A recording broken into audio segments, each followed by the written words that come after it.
भगवद गीता, श्रीमद् भगवद गीता अध्याय नंबर 18 और 18वें अध्याय में 48 नंबर का श्लोक चल रहा है। भाष्य। सभी मतों का खंडन करने के बाद भगवान को अभिप्रेत जो मत है, जो उपनिषदों का सिद्धांत है, क्या हुआ, जो उपनिषदों का सिद्धांत है, वेदांत मत है, वो बता दिया।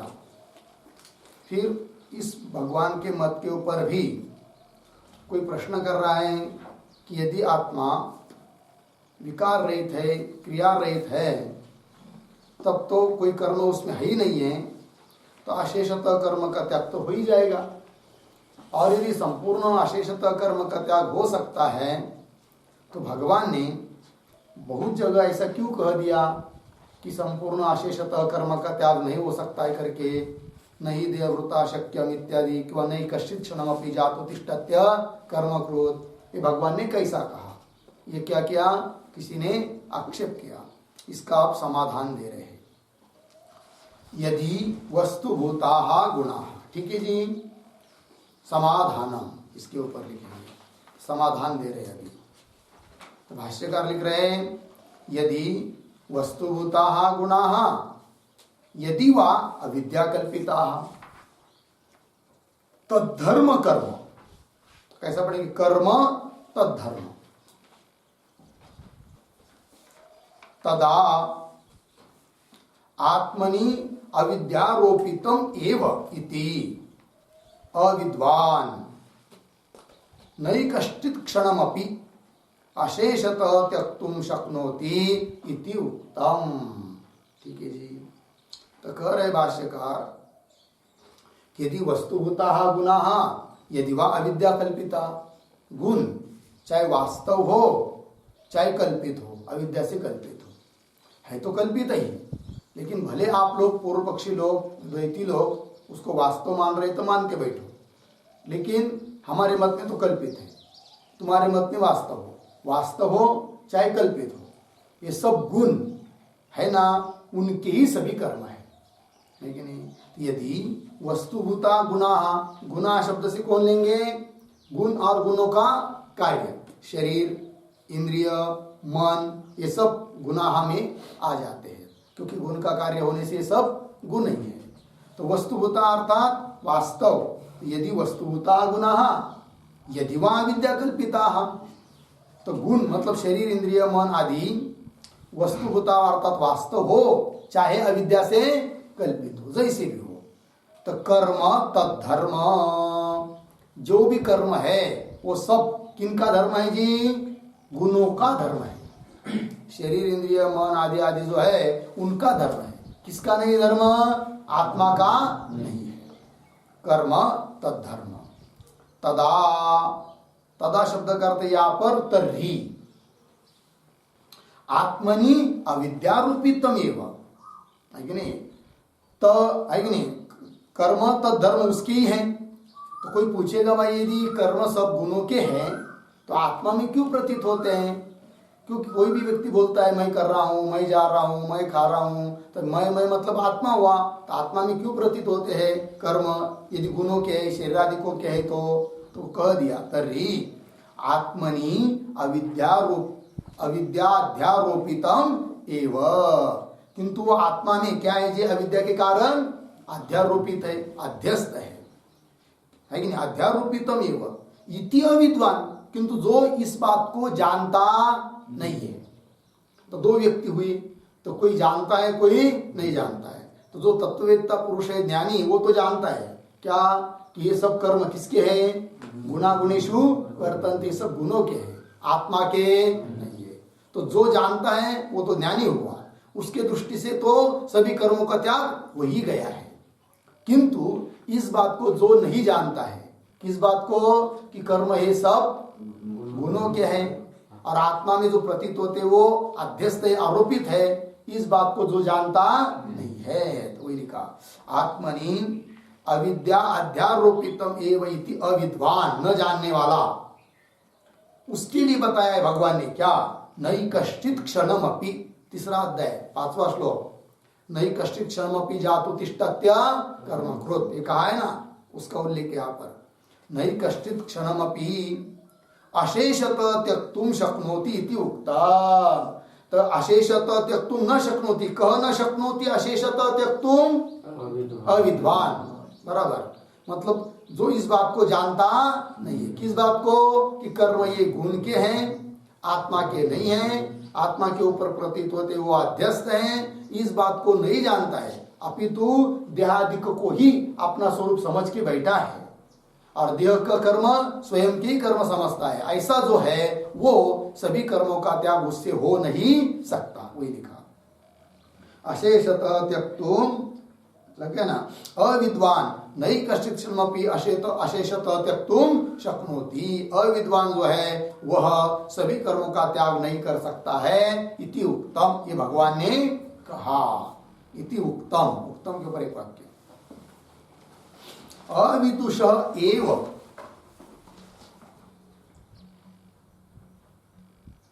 अविदुष एव सर्वकर्म त्यागा संभव,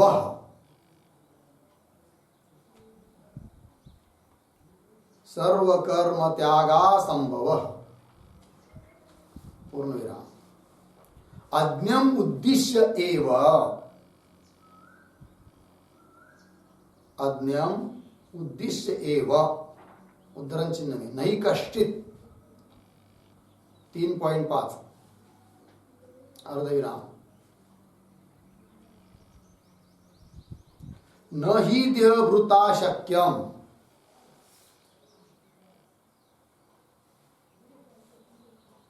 18.11 नहीं देहभृता शक्यम इति च उक्तम भगवता, इति च उत्तम भगवता, पूर्ण विराम हो गया। देखो भाई, तो अविदुष एव सर्व कर्म त्यागा संभव, अविद्वान के लिए ही सभी कर्मों का त्याग का क्या है, असंभव है। और उस आद्य पुरुष को मन में रखकर ही, उसके उद्देश्य से ही भगवान ने कहा है कि नहीं कष्टित क्षणमपि जातु तिष्ठत्य कर्म। क्यों?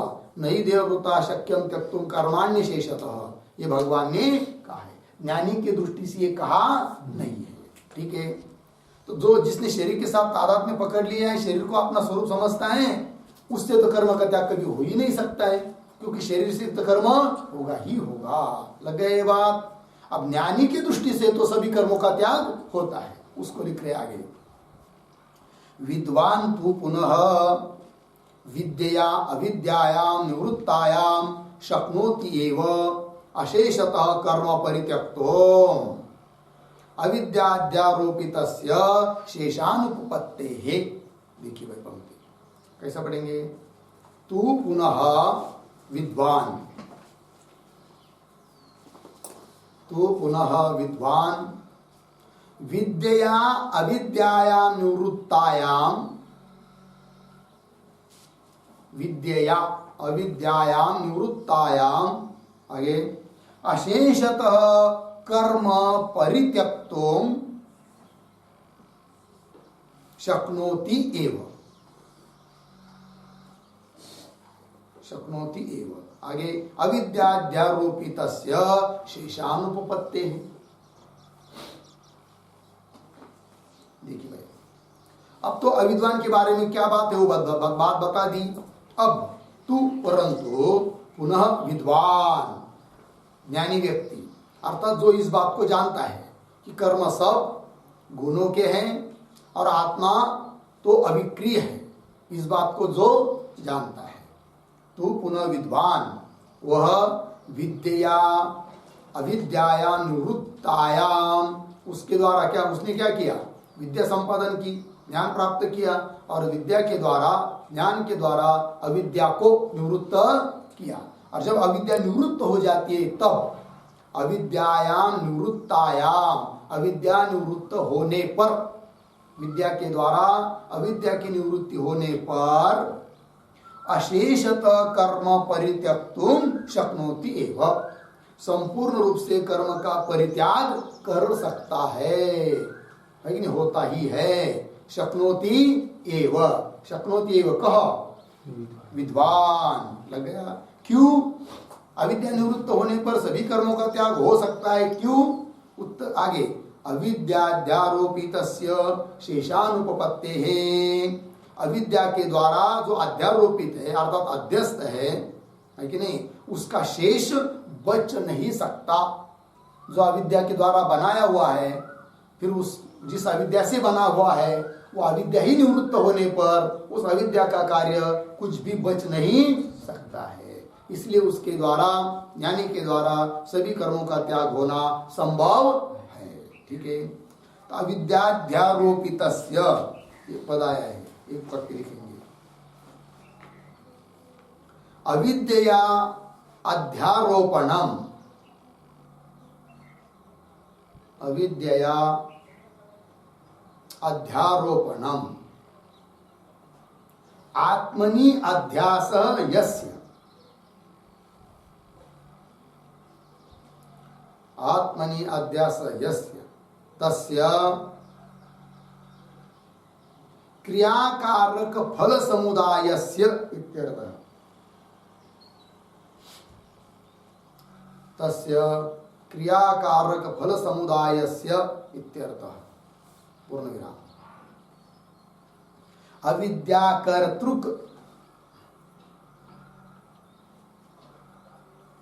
अविद्याकर्तृक क्रियाकारक फलाध्यारोपस्य इति वा, अविद्याकर्तृक क्रियाकारक फलाध्यारोपस्य इति वा। पूर्ण विराम, पूर्ण विराम। अविद्यायां निवृत्तायां, अविद्यायां निवृत्तायां तत्कार्यस्य अवशेषः अनुपपन्नः इत्यर्थः, तत्कार्यस्य अवशेषः अनुपपन्नः इत्यर्थः। ठीक, देखिए भाई, भाष्य में पद आया है अविद्याध्यारोपितस्य, ठीक, उसका अर्थ कर दिया। अविद्या अध्यारोपणम मतलब आत्मनि अध्यास यस्य, अविद्या के द्वारा अध्यारोपण मतलब क्या, आत्मा में अध्यास है जिसको, तस्य उस पुरुष की क्रिया कारक फल समुदायस्य, तो उस पुरुष की जो क्रिया है कि नहीं, कारक और फल, ये सब के सब क्या जी, उसको कहेंगे अविद्याध्यारोपितस्य शेष अनुपपत्ते। इसमें से किसका भी कोई भी शेष रूप से शिल्लक रहता नहीं है। अविद्या के द्वारा अविद्या निवृत्त होने पर अविद्या के द्वारा जो जो अध्यारोपित है अर्थात अध्यस्त है, अर्थात आत्मा में जिसको लेकिन आत्मा में अध्यास हुआ है जिसको पहले अवस्था में, उसकी क्रिया कारक फल ये कुछ भी रहता नहीं है। अर्थात वह व्यक्ति, ज्ञानी व्यक्ति न स्वयं को देह समझता है, न देह की क्रिया को, और उस क्रिया से मिलने वाला जो फल है उसको भी अपना या मैं ऐसा समझता नहीं है। अर्थात सब क्या हुआ, उसका निवृत्त हुआ। एक बात है, तो अविद्याध्यारोपित शब्द का एक अर्थ हुआ। दूसरा अर्थ दिया है अविद्या कर्तृक क्रियाकारक फलाध्यारोपस्थिति हुआ। अविद्या के द्वारा बनाए गए क्रिया कारक फल जितने भी कुछ है अविद्या का कार्य, उसमें से कोई भी शिल्लक रहता नहीं है, शेष अनुपपत्ति, शेष नहीं रहता है, शेष है कि नहीं। क्यों? अविद्यायां निवृत्तायां, अविद्या निवृत्त होने पर तत्कार्य से अवशेष अनुपपन्न, उसका कार्य रह नहीं सकता। एक बार रज्जु का ज्ञान हुआ तो रज्जु का ज्ञान होते ही क्या हुआ, रज्जु विषयक अविद्या और उस अविद्या का कार्य सर्पादि ये सब के सब एक ही साथ क्या हो जाते हैं, निवृत्त हो जाते हैं, कुछ बचता नहीं। इस प्रकार से हो गया। आगे चलेंगे भाष्य में, उसको ही इसी बात को दृष्टांत देकर स्पष्ट कर रहे भाष्यकार। देखिए, न ही तैमिरिक दृष्टिया अध्यारोपितस्य द्विचंद्रादेः तिमिरापगमे शेष अवतिष्ठते। उदाहरण दिया, इसको कैसा पढ़ेंगे देखिए, न ही कान में बाद में तैमिरिक दृष्टिया अध्यारोपितस्य द्विचंद्रादेः तिमिरापगमे शेषः न ही अवतिष्ठते। अर्थ देखिए, तैमिरिक दृष्टिया, कोई व्यक्ति होता है उसके आंख में कुछ दोष हुआ है, उसको तैमिरिक दोष कहिए, या कुछ रात आंधड़ा, चाहे जो भी कुछ दोष आ गया है, ठीक। फिर क्या होता है, कभी कभी चंद्र तो है तो एक, किंतु दिखते कितने, दो दो। ऐसे कभी कभी किसी के नेत्र में दोष आ जाता है, उस दोष को बोलते हैं तैमिरिक दोष, ठीक है जी। तो कितने चंद्र दिखाई दे रहे हैं, दो चंद्र दिखाई दे रहे हैं। फिर उसने इलाज किया है कि नहीं, और उस दोष को हटाया, जो आंख में दोष आया था है कि नहीं, कुछ खराबी आई थी तो उसको निकाल दिया। अब उसको दो चंद्र दिखेंगे या एक दिखेगा, एक ही दिखेगा। क्यों कि दो चंद्र का जो आरोप हो रहा था, अध्यास हो रहा था, उसका कारण कौन था, तैमिरिक दोष। अब वो दोष ही निकल गया तो उस जो अध्यस्त था पदार्थ, उसमें से कोई बचता नहीं है। उदाहरण दिया, तैमिरिक दृष्टिया अध्यारोपितस्य, तैमिरिक दृष्टि से रोग हुआ है जिसको, अध्यारोपितस्य द्विचंद्रादे, तो दो चंद्र दिखाई दे रहे, अध्यास हो रहा है उसको ही तिमिरापगमे, उसके आंख का जो तिमिर दोष है वो अपगमे सती चला गया, नष्ट हो गया, तब शेषः न ही अवतिष्ठते। शेष नाम अवशेषः नहीं अवतिष्ठते, कुछ शेष बचता नहीं है। और यदि समझ लीजिए कुछ अवशेष बचता है तो समझ लेना चाहिए कि तिमिर दोष दूर हुआ ही नहीं, लग गया नहीं। हाँ, एक वाक्य लिखेंगे इस पर, यदि अवशेष अवतिष्ठेत,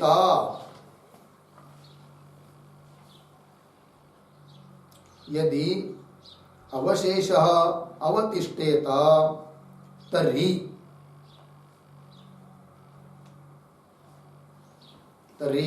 तिमिरे अपनीते अपि, तर्हि तिमिरे अपनीते अपि द्विचंद्र दर्शनम स्यात्। द्विचंद्र दर्शनम स्यात्, अर्धविराम, न तु तथा अस्ति, न तु तथा अस्ति, पूर्णविराम, तथा सति तिमिरापगमस्य एव असिद्धेः,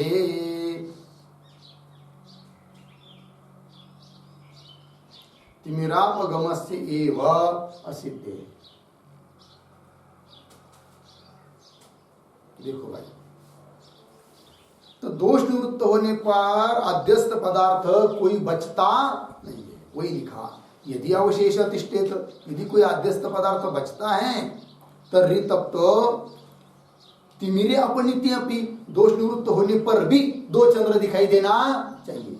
दोष निवृत्त होने पर भी यदि कुछ बचता है, अज्ञान निवृत्त होने, दोष निवृत्त होने पर भी कुछ बचता है, ऐसी यदि कल्पना करेंगे तो उसके बाद भी तिमिर दोष निवृत्त होने पर भी दो चंद्र दिखने चाहिए। दिखते हैं क्या, नहीं दिखते हैं।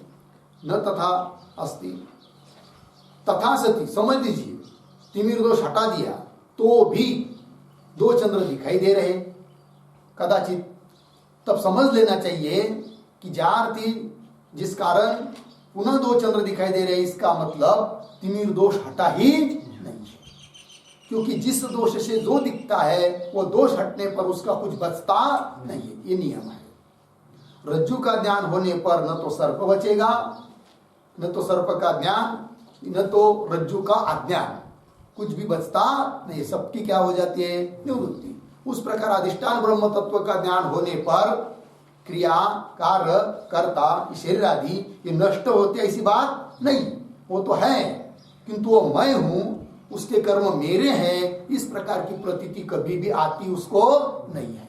इसका मतलब यदि प्रतीति नहीं आती है तो उससे कर्म आदि हो नहीं रहे हैं, अर्थात उस ज्ञानी के द्वारा सभी कर्मों का अशेषतः क्या हुआ, त्याग हो गया, ये उसका अर्थ हुआ। ठीक, चलिए आगे। एवं च सती इदं वचनम उपपन्नम सर्वकर्माणि मनसा इत्यादि स्वे स्वे कर्मण्यभिरतः संसिद्धिं लभते नरः स्वकर्मणा तमभ्यर्च सिद्धिं विन्दति मानव इति च। देखिए भाई, अब ऐसा यदि सिद्धांत हो गया ज्ञानी के लिए और अज्ञानी के लिए, है कि नहीं, तब ये भी वचन सिद्ध हो जाते हैं, बराबर हो जाते हैं, उपपन्न हो जाते हैं। कौन वचन दे रहे? एवं च सती। कैसा पढ़ेंगे? एवं च सती, 2-3 शब्द छोड़कर, सर्वम सर्वकर्माणि मनसा इत्यादि इदं वचनम उपपन्नम।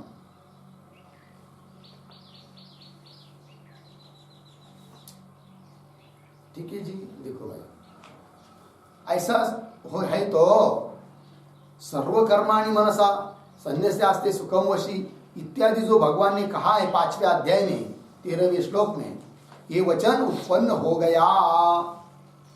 तो क्या कहा है इस वचन में, क्या उत्पन्न हुआ, और उसके विरोधी वचन आगे दे रहे हैं। एक वाक्य लिखते पहले इसमें, इत्यादि इत्यादिना सर्वकर्म त्याग प्रोक्तः।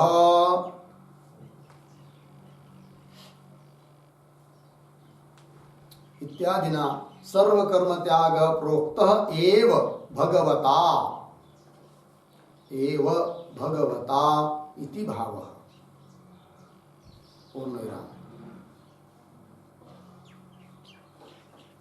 न च तद्वचनं विद्वत् विषयम् इति।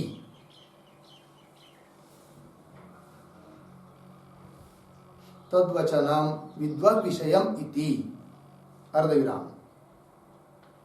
पुनः उद्धरण चिन्ह में, न ही देहभृता, न ही देहभृता, उद्धरण चिन्ह बंद, इति वचनम अविद्वत् विषयम्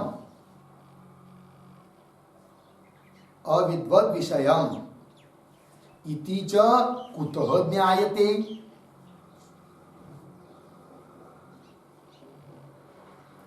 इति च कुतः ज्ञायते इति वाच्यम्। इति वाच्यम्, पूर्णविराम। वचनद्वयस्य एकाधिकारी परत्वे, वचनद्वयस्य एकाधिकारी परत्वे व्याघातात्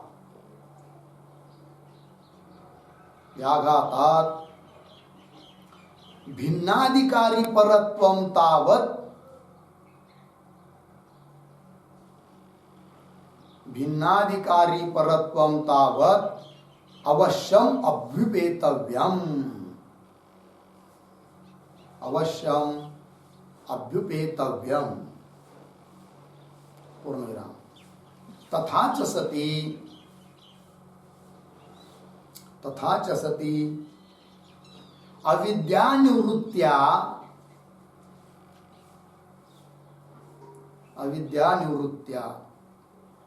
विदुषः कर्म त्याग संभवः,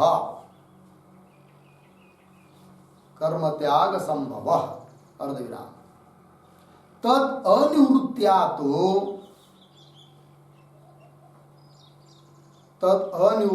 तो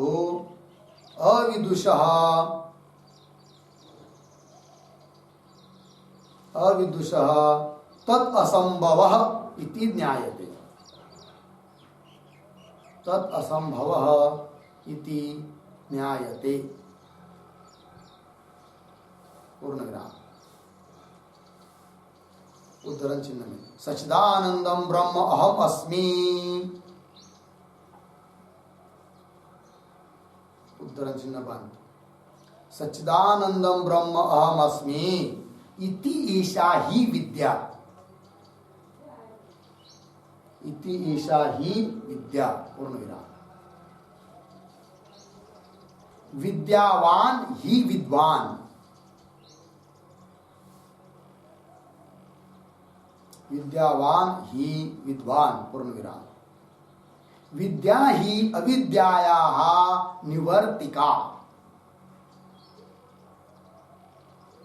विद्या ही अविद्यायाः निवर्तिका पूर्ण विराम। अविद्या ही आत्मनि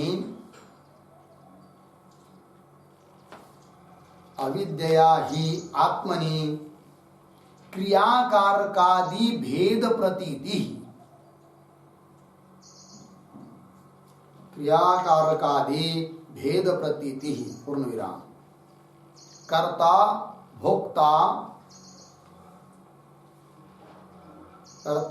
भोक्ता संसारी भिन्न ईश्वरात् अहम। भिन्न ईश्वरात् अहम इति एषा ही अविद्या। इति एषा ही अविद्या पूर्ण विराम। एतत् अविद्यावान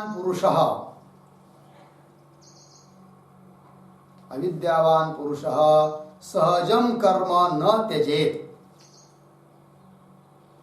सहजं कर्म न त्यजेत् अर्धविराम। विद्यावान तु त्यजेत् एव इति सिद्धः। विद्यावान तु त्यजेत् एव इति सिद्धः। इति सिद्धः परमहंस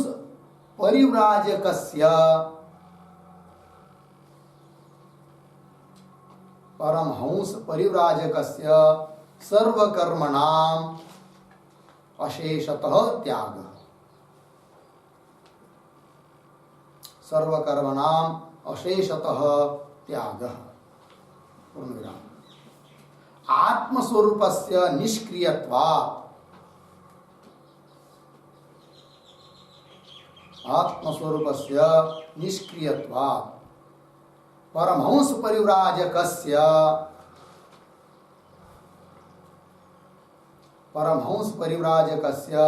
तत्त्वविदः च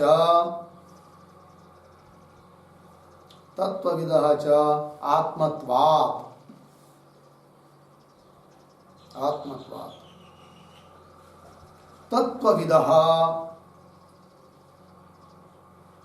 तत्त्वविदः सर्वकर्म परित्यागोपपत्ति। सर्वकर्म परित्यागोपपत्ति इति हो गया।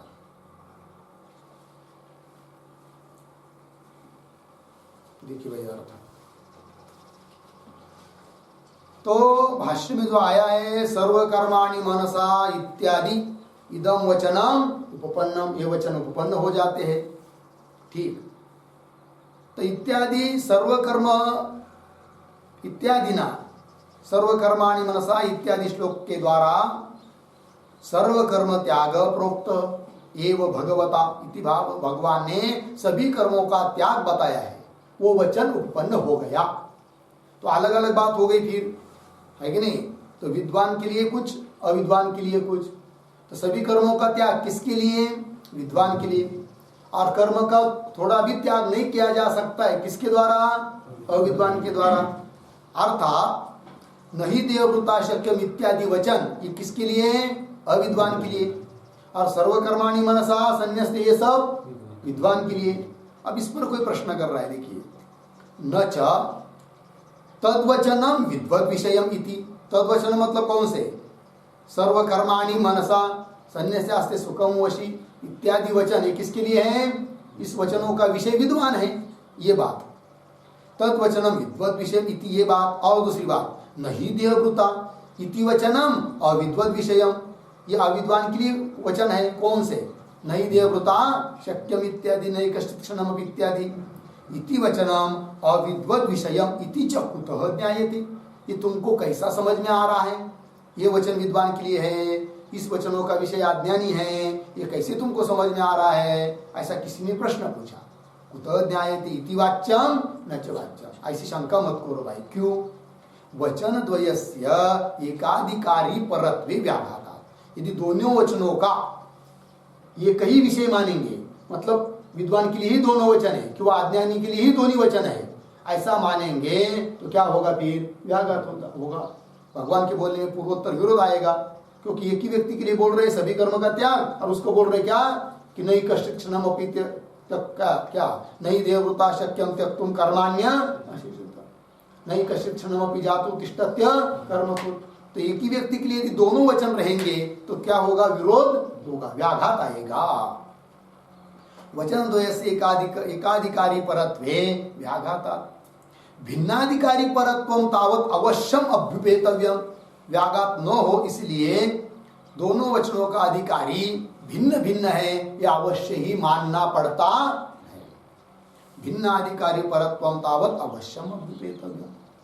तथा च सती, ऐसा यदि है तो अविद्या निवृत्त्या विदुष कर्म त्याग संभव। अविद्या निवृत्त होने पर सभी कर्मों का त्याग संभव है। किसके लिए? विद्वान के लिए।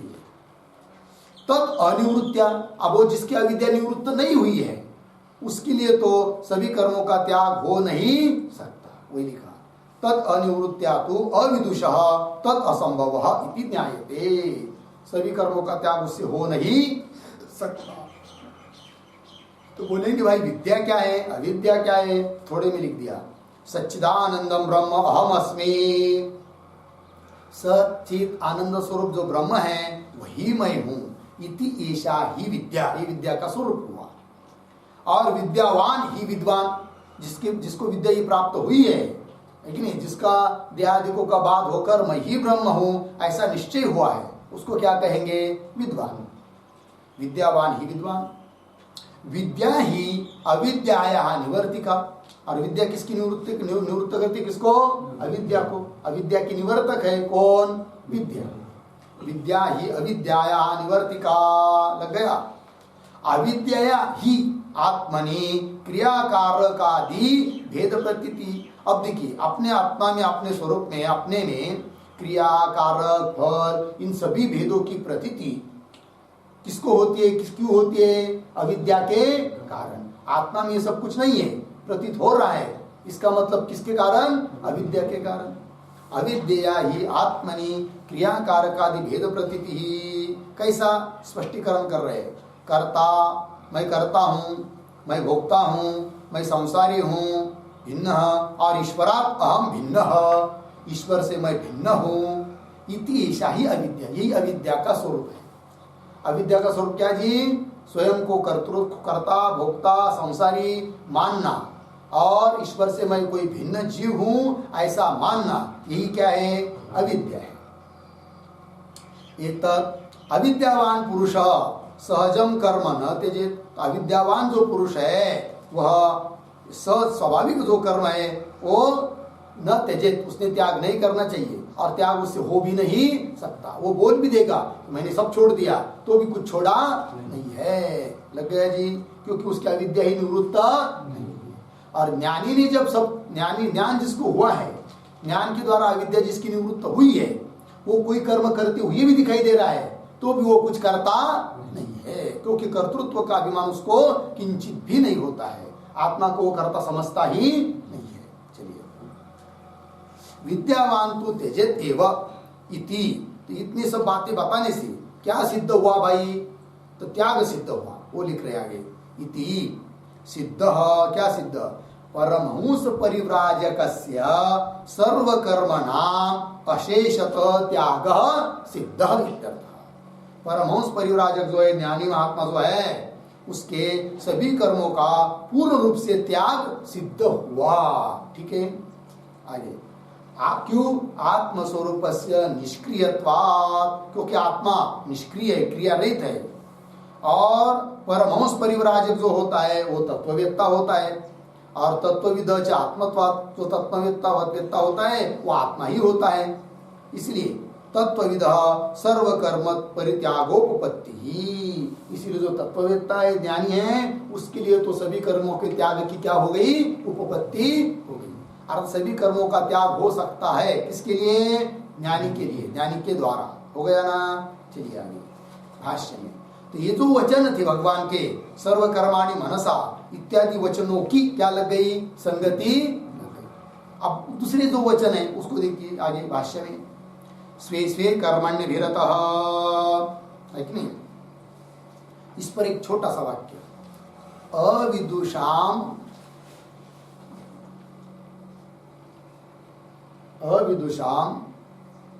सर्वकर्म त्यागा संभवात, सर्वकर्म त्याग असंभवात इदम वचनम अपि उपपन्नम भवति, इदम वचनम अपि उपपन्नम भवति इति भावः।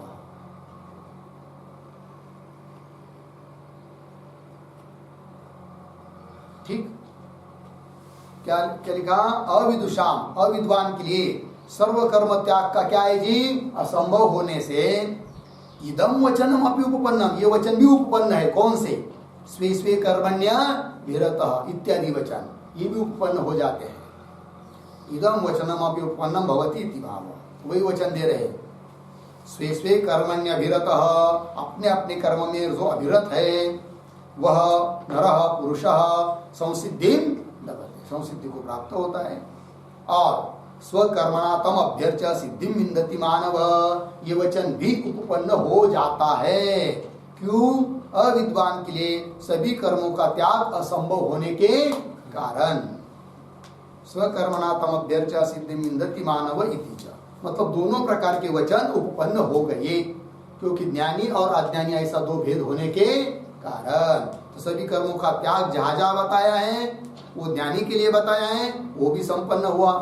और अवश्य कर्म करना ही पड़ेगा, करना ही चाहिए, त्याग हो ही नहीं सकता, इस प्रकार के जो वचन है वो भी उपपन्न हो गए, सुसंपन्न हो गए, व्यवस्थित लग गए। क्यों? अज्ञानी जो है अविद्वान, उसके द्वारा सभी कर्मों का त्याग हो ही नहीं सकता, इसलिए वो भी वचन उपपन्न हुए। लग गई संगति? चलिए आगे।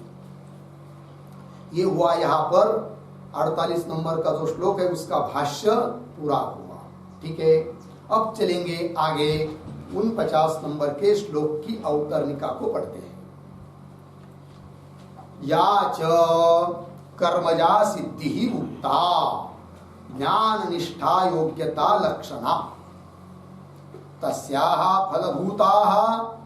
फलभूता नैष्कर्म्य सिद्धि ज्ञान निष्ठा लक्षणा वक्तव्या इति श्लोकः आरभ्यते। थोड़ा अन्वय करके पढ़ेंगे। कैसा? या च कर्मजा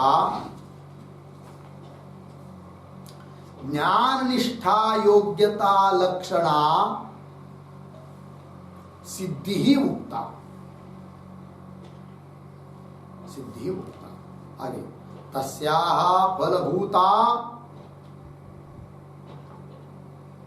एक शब्द छोड़कर आगे, ज्ञान निष्ठा लक्षणा नैष्कर्म्य सिद्धि ही वक्तव्या इति श्लोकः आरभ्यते। ठीक, अब आगे का श्लोक का आरंभ क्यों हो रहा है इसका स्पष्टीकरण कर रहे हैं। तो याच कर्मजा, कर्मजा मतलब कर्म से उत्पन्न जो होती है उसको बोलेंगे कर्मजा। ज्ञान निष्ठा योग्यता लक्षण सिद्धि उक्ता, याच कर्मजा सिद्धि उक्ता, कर्म से उत्पन्न होने वाली सिद्धि कह दिया अभी तक। कौन सी सिद्धि कह दी? जो कि कर्म से उत्पन्न होती है। तो ज्ञान निष्ठा योग्यता लक्षण है कि नहीं? ज्ञान निष्ठा प्राप्त होने की जो अंतकरण की योग्यता, तो अंतकरण की योग्यता प्राप्त होना यही सिद्धि है। और वो सिद्धि किससे प्राप्त होती है? कर्म से होती है कि नहीं? तो ज्ञान निष्ठा योग्यता लक्षणा, इसके लिए पर्याय शब्द देना हो तो चित्त शुद्धि रूपा,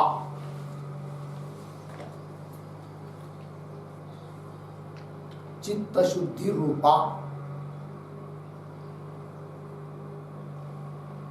हो गया जी? सिद्धि उक्ता। याच कर्मजा, ठीक है। ज्ञान निष्ठा योग्यता लक्षणा मतलब चित्त की शुद्धि स्वरूप सिद्धि उक्ता, सिद्धि बताई अभी तक।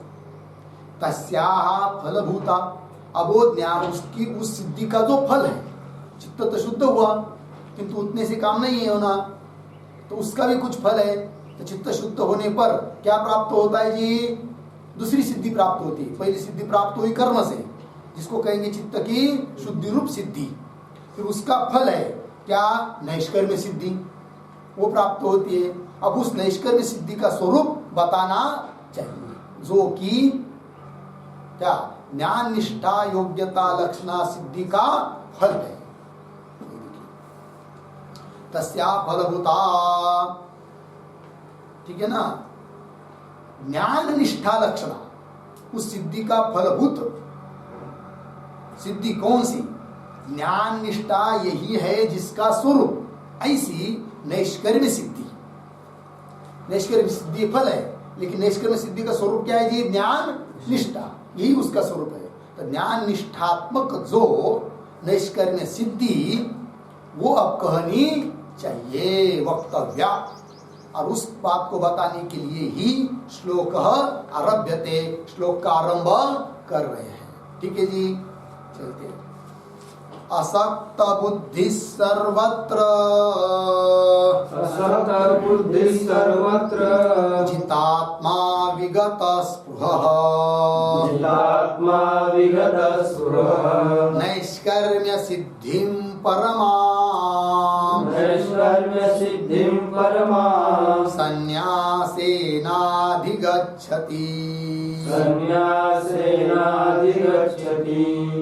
असक्त बुद्धि सर्वत्र, जितात्मा विगत स्पृहः, नैष्कर्म्य सिद्धिं परमां, संन्यासेनाधिगच्छति। असक्त बुद्धि सर्वत्र, जितात्मा विगत स्पृहः, नैष्कर्म्य सिद्धिं परमां, संन्यासेन अधिगच्छति। ठीक है, अन्वय। सर्वत्र असक्त बुद्धि,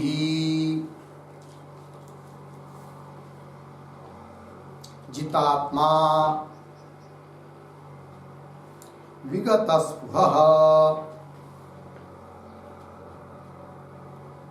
संन्यासेन परमां नैष्कर्म्य सिद्धिं अधिगच्छति। हो गया। देखिए भाई अर्थ फिर क्या हम जता कर रहा दो नहीं आवाज ले तो देखिए, सर्वत्र असक्त बुद्धि,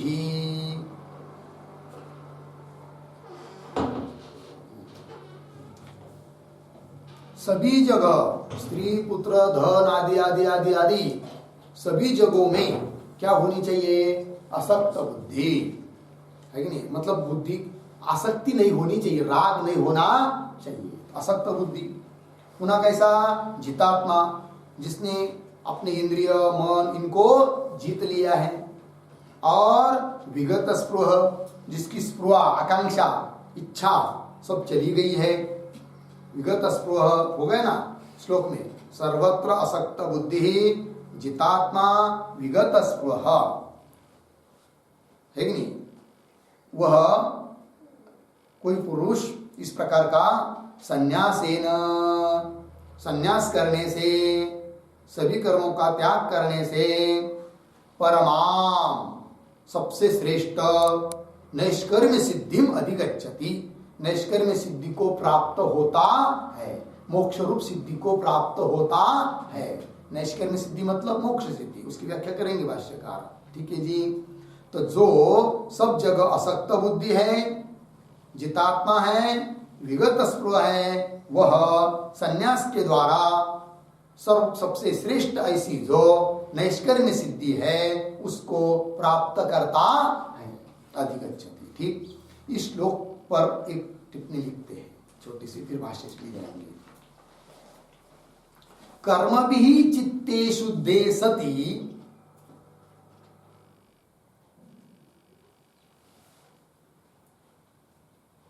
कर्मभिः चित्ते शुद्धे सति पुरुषस्य पुत्रदारादिषु सर्वत्र बुद्धेः असंगः भवति। सर्वत्र बुद्धेः असंगः भवति। अर्धविराम। ततः च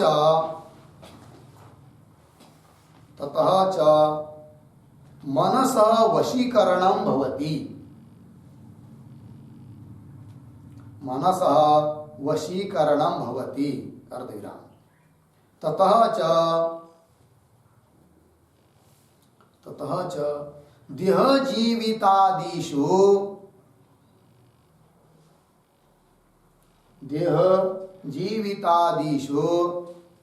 निस्पृहत्वं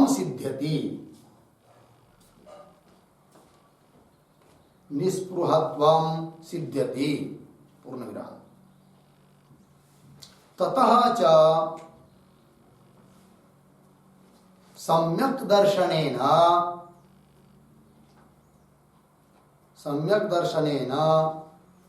सर्वकर्म संन्यासं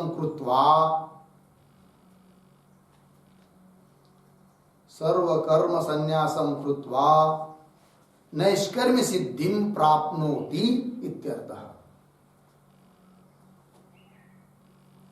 नैष्कर्म्य सिद्धिं प्राप्नोति इत्यर्थः। देखिए भाई, तो क्या होता है? कर्म भी चित्ते शुद्धे सति। जब आदमी निष्काम कर्म करता है तो उससे अंतःकरण शुद्ध होता है, चित्त शुद्ध होता है। और चित्त शुद्ध होने पर फिर क्या होता है? पुरुषस्य पुत्रदारादिषु सर्वत्र बुद्धि असंग भवति।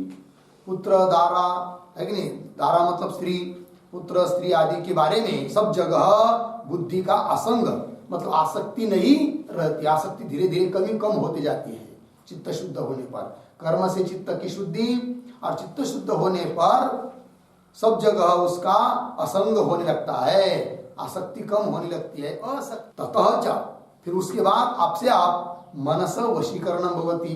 मन ताबे में आने लग जाता है, मन का वशीकरण होने लगता है। ठीक है ना? फिर उसके बाद ततः देह जीवितादिषु निस्पृहत्वं सिद्ध्यति। है कि नहीं?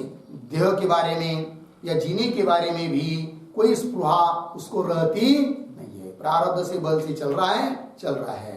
निस्पृहत्वं सिद्ध्यति। तो क्या क्या हुआ भाई? कर्म के द्वारा चित्त की शुद्धि, चित्त शुद्ध होने के बाद स्त्री पुत्र आदिकों में असंग, फिर असंग होने के बाद मन क्या होता है? वशीकरण। मन ताबे में आता है, जितात्मा बन जाता है। ठीक है ना? फिर उसके बाद विगत स्पृह मतलब देह जीवितादिकों में निस्पृह होता है। ततः च, उसके बाद क्या? सम्यक ज्ञान होता है, और सम्यक ज्ञान के द्वारा सभी कर्मों का त्याग करके नैष्कर्म्य सिद्धि को अर्थात मोक्ष को वो प्राप्त हो जाता है। ये बात हो गई, ये क्रम बता दिया। ठीक है, चलते हैं भाष्य में। असक्त बुद्धि ही प्रतीक है, इसका अर्थ कर रहे हैं असक्ता। असक्ता का अर्थ कर रहे संग रहिता बुद्धि। बुद्धि का मतलब अंतःकरणम यस्य सह असक्त बुद्धि। ठीक है, असक्त बुद्धि शब्द का अर्थ हुआ असक्ता, संग रहिता, शक्ति रहित, संग रहित ऐसी हुई है बुद्धि मतलब अंतःकरण मन, जिसका उस पुरुष को बोलेंगे असक्त बुद्धि। कहीं पर भी उसकी अभी आसक्ति रही नहीं है। आगे सर्वत्र, ये प्रतीक है, उसका अर्थ सर्वत्र मतलब पुत्र दारादिषु आसक्ति निमित्तेषु, है कि नहीं? आसक्ति होने के निमित्त, राग होने के निमित्त जो स्त्री धन पुत्रादि है उन सबके बारे में क्या हो गया? वो असक्त बुद्धि हो गया। ठीक, फिर उसके बाद जितात्मा प्रतीक है, उसका अर्थ कर रहे जितः। जित मतलब वशीकृत आत्मा, आत्मा मतलब अंतःकरणम। यस्य सह जितात्मा। ठीक, देखिए भाई, जितः आत्मा, जितना वशीकृत वशीभूत कर लिया है, आत्मा मतलब अंतकरण जिसने, सह ऐसा जो पुरुष, उस पुरुष को बोलेंगे क्या? जितात्मा, जिसने अपने अंतकरण को वशीभूत कर लिया है, जितात्मा हुआ वो। और विगत स्पृह मतलब क्या? विगता स्पृहा, स्पृहा शब्द का अर्थ कर दिया तृष्णा, लालसा, ठीक है ना, इच्छा विशेष। विगता स्पृहा तृष्णा किसके बारे में भाई? स्पृहा चली गई तो लिख रहे आगे, देह जीवित भोगेशु यस्मात् सह विगत स्पृहा। लग गया जी, देह जीवित भोगेशु, देह जीना, जिंदगी, जीवन, जगने की इच्छा, देह, भोग, इन सबके बारे में जिसकी तृष्णा चली गई है, विगता स्पृहा तृष्णा देह जीवितादिशु, है कि नहीं, यस्मात् सह विगत स्पृहा, ऐसे पुरुष को बोलेंगे क्या जी? विगत। यस्मात्, जिस पुरुष से देह भोग इत्यादि के बारे में जो स्पृहा होती है, वो स्पृहा जिसकी चली गई, जिस पुरुष से निकल गई, कौन? स्पृहा। किसके बारे में स्पृहा? देह पुत्र इत्यादि के भोग के बारे में जो स्पृहा थी, वो जिस पुरुष से भाग गई, उस पुरुष को बोलेंगे क्या? विगत स्पृहा। विगता स्पृहा तृष्णा देह जीवित भोगेषु यस्मात् स विगत स्पृहा। लग गया जी? आगे चलिए। यह एवं भूत आत्मज्ञ, इस प्रकार का जो आत्म तत्व को जानने वाला पुरुष, जिसके विशेषण दिए सब, सर्वत्र असक्त बुद्धि, जितात्मा, विगत स्पृह इत्यादि। यह एवं भूत आत्मज्ञ सह नैष्कर्म्य सिद्धिम अधिगच्छति, आएगा ना, ये प्राप्त होता है। इस प्रकार का आत्म तत्व को जानने वाला पुरुष ही प्राप्त हो जाता है किसको? नैष्कर्म्य सिद्धि को, ठीक है ना। अब वो नैष्कर्म्य सिद्धि क्या है, ये तो उसका व्याख्यान कर रहे भाष्यकार।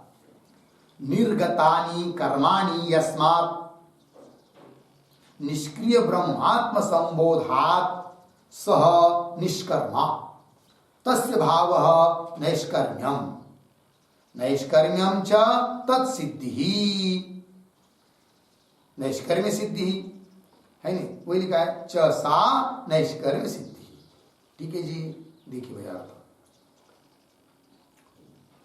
निर्गतानि कर्माणि यस्मात्, निकल गई है, चली गई है कर्म जिससे, उसको बोलेंगे निष्क्रिय, निष्क्रिय ब्रह्मात्म संबोधा, है कि नहीं, निष्क्रिय ब्रह्म का ज्ञान, संबोध मतलब ज्ञान, सम्यक बोध, निष्क्रिय ब्रह्म का ज्ञान होने से सभी कर्म जिससे चले गए हैं, अहम ब्रह्मास्मि ऐसा ज्ञान जिसको हो गया, तो उससे कोई कर्म हो सकते हैं क्या? नहीं, सभी कर्म क्या हो गए? चले गए। ठीक, तो नैष्कर्म्य ब्रह्मात्म संबोधात्, लिखते इस पर एक वाक्य, निष्क्रियम ब्रह्म एव आत्मा,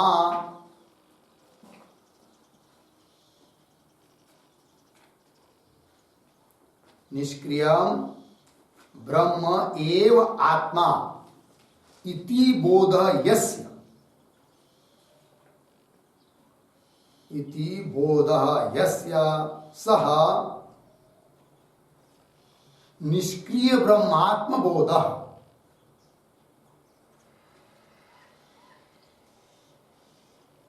निष्क्रिय ब्रह्मात्म बोध, तस्मात्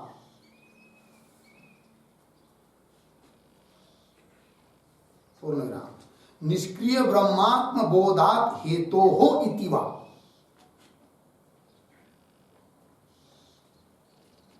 निष्क्रिय ब्रह्मात्म बोधात हेतो हो इति वा। देखिए भैया, निष्क्रियम ब्रह्म एव आत्मा, क्रियावृत ब्रह्म ही आत्मा है, इति बोधः यस्य, इस प्रकार का बोध हुआ है जिसको यस्य सह निष्क्रिय ब्रह्मात्म बोध, तो उस पुरुष को क्या कहेंगे? निष्क्रिय ब्रह्मात्म बोध। तस्मात् निष्क्रिय ब्रह्मात्म संबोधात्, है कि नहीं? निष्क्रिय ब्रह्म का संबोध अर्थात ज्ञान हुआ है जिसको ऐसे पुरुष से, एक अर्थ हुआ। क्यों दूसरा कर रहे? निष्क्रिय ब्रह्मात्म बोधादिति है, तो निष्क्रिय ब्रह्म का बोध होने के कारण, ये दूसरा अर्थ हुआ। पंक्ति देखिए भाष्य में, निर्गतानि कर्माणि यस्मात् निष्क्रिय ब्रह्मात्म संबोधात्, तो निष्क्रिय ब्रह्मात्म बोध स्वरूप बोध हुआ है जिसको ऐसे पुरुष से निकल गई है कर्म सारे, उस पुरुष को कहेंगे सह निष्कर्मा। उसको क्या कहेंगे? निष्कर्मा। किसको? जिसके सभी कर्म निकल गए हैं। क्यों? ज्ञान होने से। यह अर्थ हुआ स निष्कर्मा। तस्य भाव नैष्कर्म्यम, उसका जो भाव वही है नैष्कर्म्य, है कि नहीं? संबोधा स निष्कर्मा, ये आया नहीं यहां पर, स निष्कर्मा, इस पर एक वाक्य। निष्क्रिय ब्रह्मात्म बोधवान पुरुष इत्यर्थः, स निष्कर्मा शब्द से निष्क्रिय ब्रह्मात्म बोधवान पुरुष इत्यर्थः।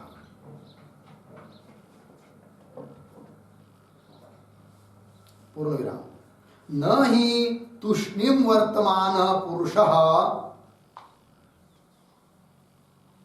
न ही तूष्णीम वर्तमान पुरुषः निष्कर्मा इति उच्यते।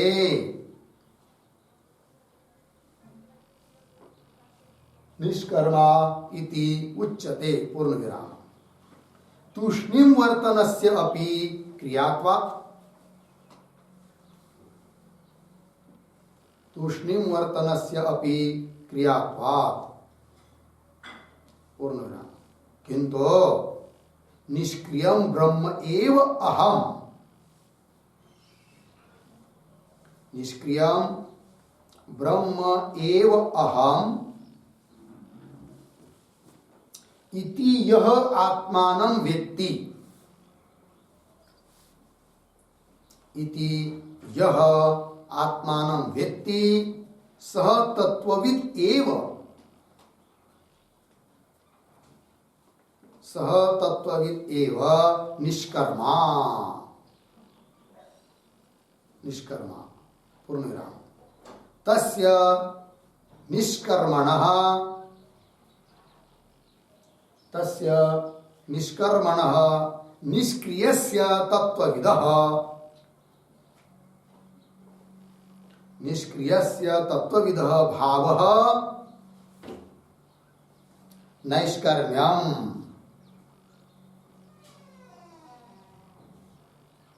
नैष्कर्म्यम्। निष्क्रियात्म स्वरूपेण अवस्थानम्,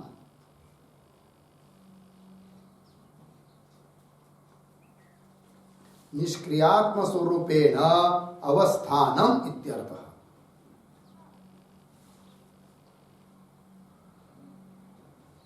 देखिए भैया अर्थ, तो स निष्कर्मा ये पद आया है, उसकी व्याख्या हो रही है।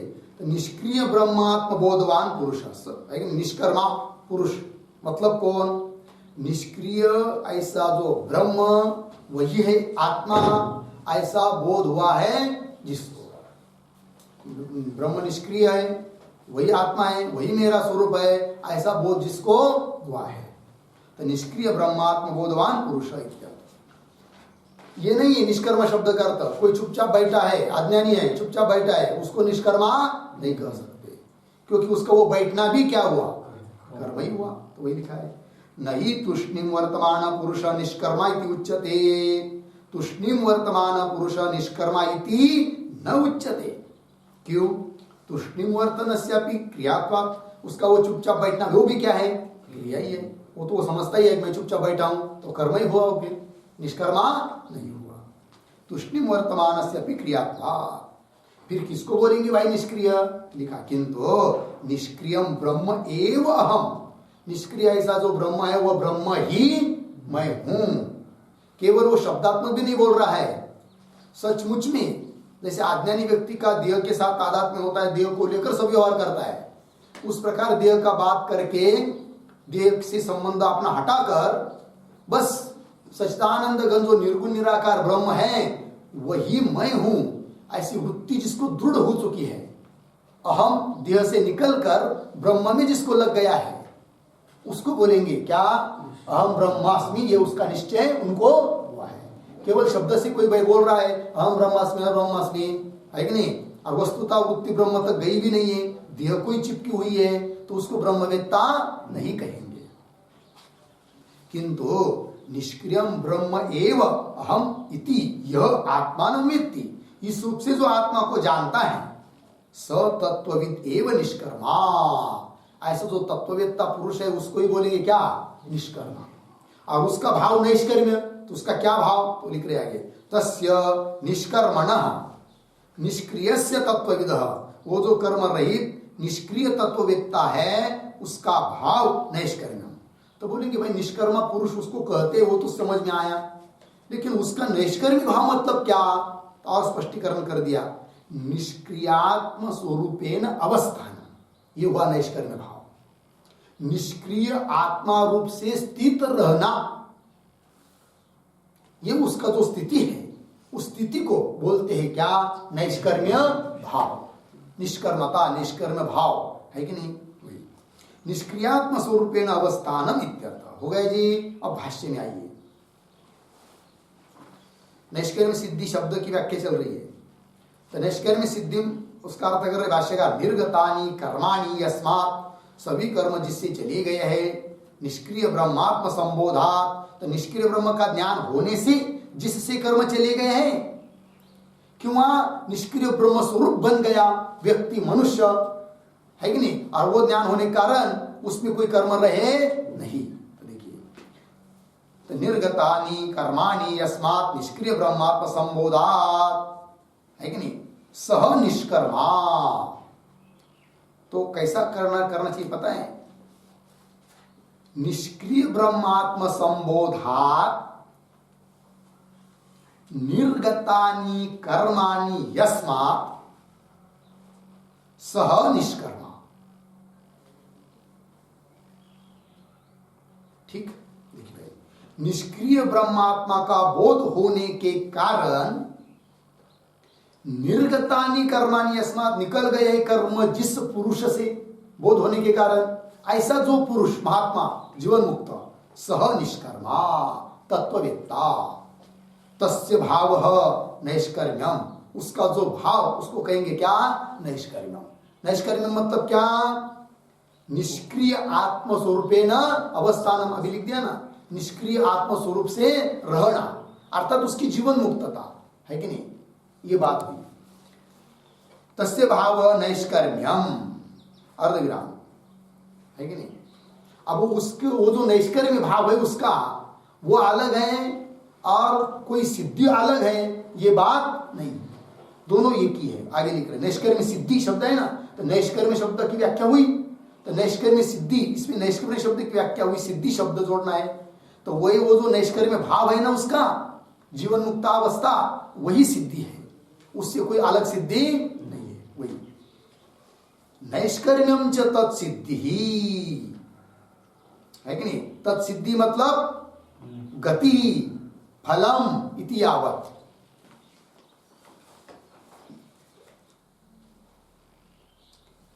वो उसकी गति हुई, वो उसका फल हुआ। नैष्कर्म्यम च तत्सिद्धि च सा नैष्कर्म्य सिद्धि, वो हुई नैष्कर्म्य सिद्धि। एक शब्द में कहना हो तो नैष्कर्म्य रूपा सिद्धि, नैष्कर्म्य रूपा सिद्धि।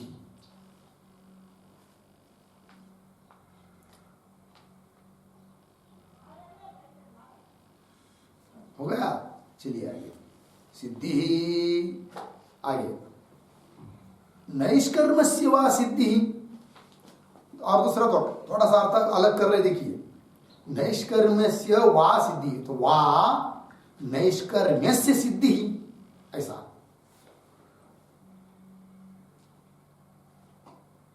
अब देखिए अर्थ में क्या अंतर है।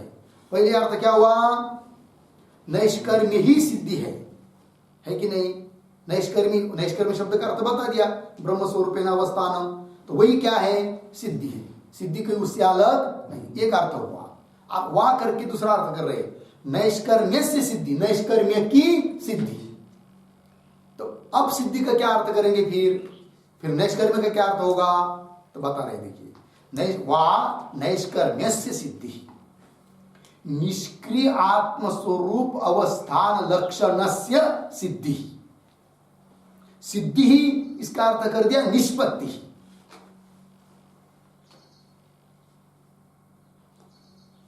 मिल रहे हैं पद, वही पर है। निष्पत्ति का अर्थ लिखिए प्राप्ति।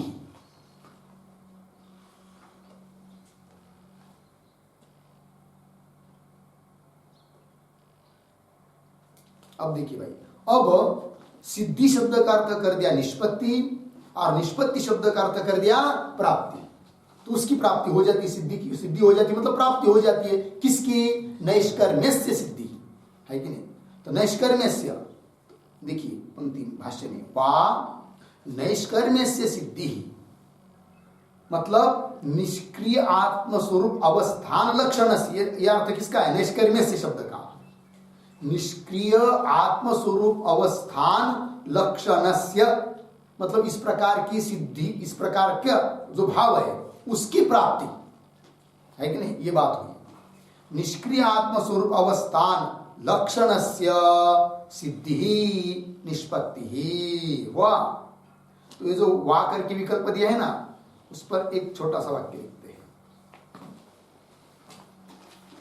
कोई बहुत ज्यादा अंतर नहीं, ये दो अर्थों में, उसके लिए लिख रहे, उभयथा अपि निष्क्रिय आत्मस्वरूप अवस्थानस्य एव फलत्वम्।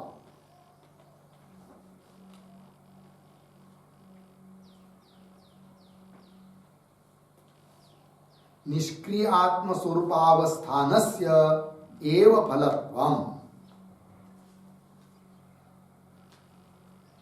दोनों भी अर्थों में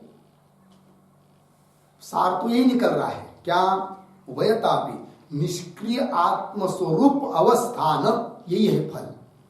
ठीक है जी, चलिए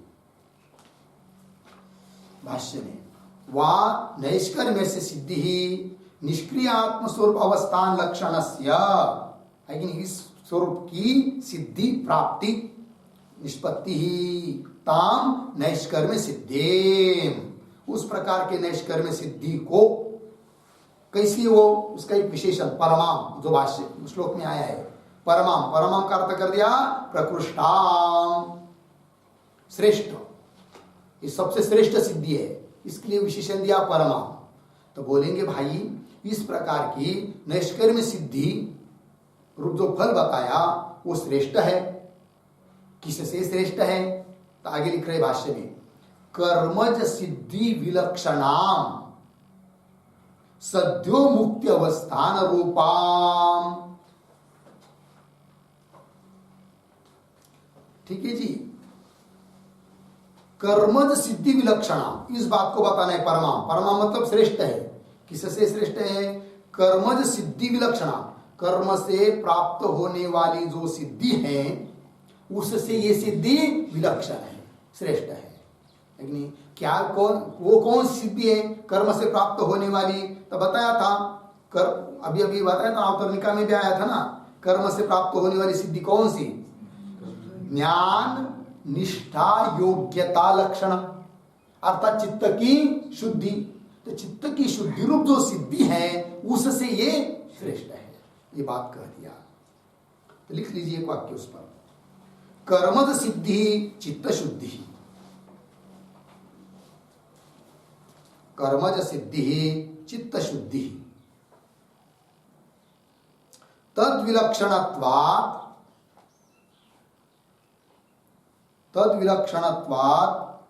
इयं सिद्धि उत्कृष्टा इत्यर्थः।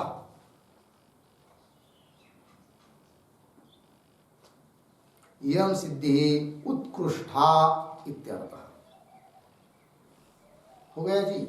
चलिए भाई, कर्म सिद्धि मतलब चित्त शुद्धि, उससे विलक्षण है इसलिए उत्कृष्ट है। भाष्य में परमाम प्रकृष्टाम कर्म सिद्धि विलक्षणाम है कि कर्म सिद्धि से विलक्षण ये सिद्धि है, नैष्कर्म्य सिद्धि है। कैसी है उसको और उसका स्वरूप बता रहे हैं। एक तो बता दिया निष्क्रिय आत्मस्वरूप अवस्थान, अब उसको ही बता रहे सद्यो मुक्ति अवस्थान रूपा। या ऐसी सिद्धि है ब्रह्मात्म स्थिति, वही मुक्ति है, वही मोक्ष है। सद्यो मुक्ति जिसको बोलते हैं, है कि नहीं।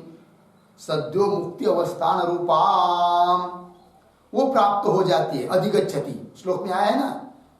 तो नैष्कर्म्य सिद्धि परमाम नैष्कर्म्य सिद्धि अधिगच्छति प्राप्त हो जाती है। लेकिन बीच में और एक शब्द आया, किससे? संन्यास, है कि नहीं। तो वही लिख रहे हैं आगे, संन्यासेन। संन्यासेन का अर्थ कर रहे हैं सम्यक दर्शनेन। सम्यक दर्शन होने से वो नैष्कर्म्य सिद्धि प्राप्त हो जाती है, एक अर्थ हुआ। कि वह दूसरा अर्थ कर रहे हैं तत्पूर्वकेन वा तत्पूर्वकेन सर्वकर्म संन्यासेन अधिगच्छति। दूसरा अर्थ हुआ, कैसा पढ़ा? वा तत्पूर्वकेन सर्वकर्म संन्यासेन अधिगच्छति। अधिगच्छति का अर्थ कर दिया प्राप्त होती है। कौन प्राप्त होती है? नैष्कर्म्य सिद्धि प्राप्त होती है। किसको? सर्वत्र असक्त बुद्धि जितात्मा विगत स्पृह, ये करता है अधिगच्छति का, इसको प्राप्त होती है। क्या प्राप्त होती है? नैष्कर्म्य सिद्धि प्राप्त होती है। कैसी वो नैष्कर्म्य सिद्धि? परमाम, अत्यंत उत्कृष्ट है। क्या उत्कृष्टता है उसमें? कर्मत सिद्धि से वो विलक्षण है, वही उसकी उत्कृष्टता है। और इस प्रकार के जो पुरुष है जितात्मा विगत स्पृह, उसको प्राप्त होती है। किससे? संन्यासेन। संन्यासेन का अर्थ कर दिया सम्यक दर्शनेन। सम्यक दर्शन मतलब आत्मा का यथार्थ ज्ञान, अहम ब्रह्मास्मि, इस प्रकार का जो दृढ़ बोध है, ब्रह्म विद्या इसको बोलते हैं, उससे उस सिद्धि को वो प्राप्त करता है। ठीक, संन्यासेन का अर्थ कर दिया। अब संन्यासेन शब्द का दूसरा अर्थ कर रहे हैं। क्या? क्यों ऐसा समझो? बोले कि तत्पूर्वकेन सर्वकर्म संन्यासेन। तो तत्पूर्वकेन सम्यक दर्शन पूर्वकेन सर्वकर्म संन्यासेन,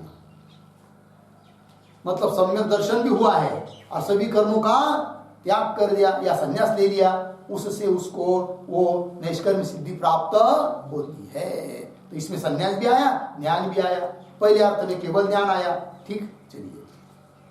वा तत्पूर्वकेन सर्वकर्म संन्यासेन अधिगच्छति। अधिगच्छति का अर्थ कर दिया प्राप्त। तथा च उक्तम, उसी प्रकार भगवान ने कहा भी है। कहाँ पर कहा है भाई? तो सर्वकर्माणि मनसा संन्यस्य नैव कुर्वन्न कारयन् अस्ते, है नहीं। सर्वकर्माणि मनसा संन्यस्य, सभी कर्मों का मन से त्याग करके न एव कुर्वन्न कारयन्, न कुछ करता है न करवाता है, ऐसा वो पुरुष क्या प्राप्त हो जाता है? नैष्कर्म्य सिद्धि को प्राप्त हो जाता है। ठीक है ना। तथा च उक्तम, तथा शब्द का अर्थ लिखिए। विदुषः सर्वकर्म संन्यासेन नैष्कर्म्य सिद्धि।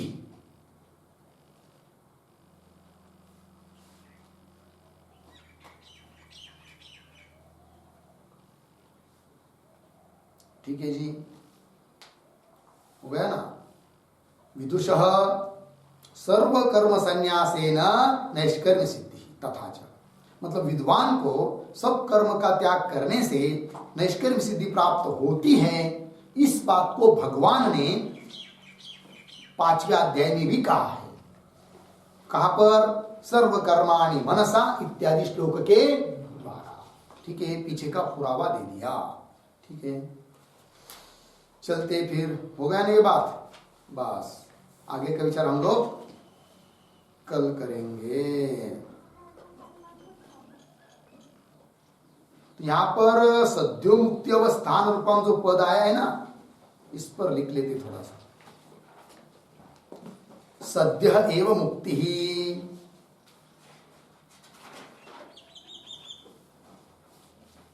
सद्य एव मुक्ति यस्मात्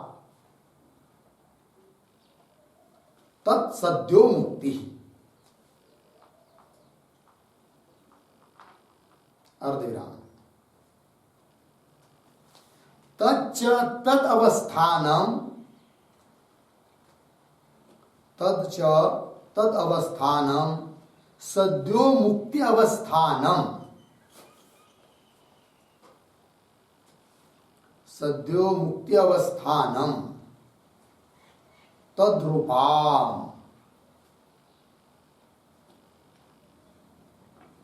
तद्रूपाम पूर्णविराम। निष्क्रियात्म स्वरूपावस्थानात्, निष्क्रियात्म स्वरूपावस्थानात् सद्य एव मुक्ति ही भवति इत्यर्थः। सद्य एव मुक्ति ही भवति इत्यर्थः। पूर्णविराम। सद्यो मुक्ति रूपम यद अवस्थानम, सद्यो मुक्ति रूपम यद अवस्थानम तद्रूपाम इति वा, तद्रूपाम इति वा। पूर्णविराम। निष्क्रियात्म स्वरूप अवस्थानम एव,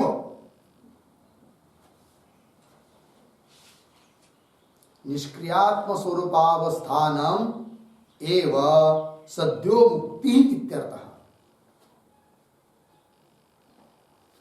सद्यो मुक्ति ही इत्यर्थः। पूर्णविराम। सद्यो मुक्ति ही बराबर जीवन मुक्ति ही इत्यर्थः।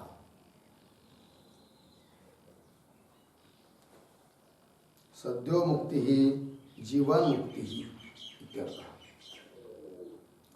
देखिए भाई अर्थ, सद्य एवं मुक्ति तुरंत मुक्ति जिससे मिलती है, यस्मात् तत् सद्यो मुक्ति, तच्च तद अवस्थान, वो सद्यो मुक्ति अवस्थान, सद्यो मुक्ति अवस्थानम तद्रूपाम, उस स्वरूप है वो नैष्कर्म्य सिद्धि। निष्क्रियात्म स्वरूप अवस्थानात्, निष्क्रियात्म स्वरूप में स्थिति हो गई तो उससे सद्यैव मुक्ति भवति, तुरंत क्या बोलती है? मुक्ति। वही मुक्ति है सचमुच देखा जाए तो। सद्यो मुक्ति रूपम यद अवस्थानम तद्रूपाम इति वा, कि वह सद्यो मुक्ति स्वरूप जो अवस्थान है, स्थिति है, वही उसका स्वरूप है। निष्क्रियात्म स्वरूप अवस्थानम एव सद्यो मुक्ति, ये अच्छा अर्थ है क्या? निष्क्रिय आत्म स्वरूप में स्थित हो जाना ही क्या है? सद्यो मुक्ति। सद्यो मुक्ति मतलब क्या? जीवन मुक्ति। जीवन मुक्ति स्वरूप वो नैष्कर्म्य सिद्धि है। हो गया जी, बस आगे का विचार। ओम पूर्णमदः पूर्णमिदं पूर्णात् पूर्णमुदच्यते पूर्णस्य पूर्णमादाय पूर्णमेवावशिष्यते। ओम